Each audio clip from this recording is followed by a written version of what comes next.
Hi, welcome to my YouTube channel. My name is Hassan Has to Fix. Today I'm going to show you how to set up an AirTag on your iPhone. I have 4 AirTags, you guys can see. So what you need to do is take one out. There you go. It picks up, as you guys can see. And you just say connect and just choose what you want to connect to. Backpack, bike, camera, handbag, headphone, jacket, keys, luggages, umbrella, etc. As you guys can see. Or you can customize the name that you want. I'm going to use this for keys. Then agree. Then it's going to connect. Once that's connected, say done. Once that's done, then go to find mine. So once you go and find mine, that's the one I just connected now.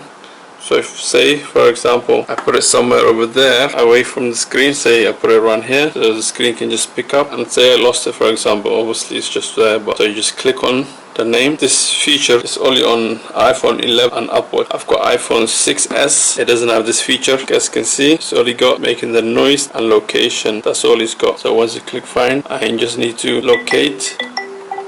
So this is the one. Okay, so as you guys can see, it makes noise. That's how easy it is to set up.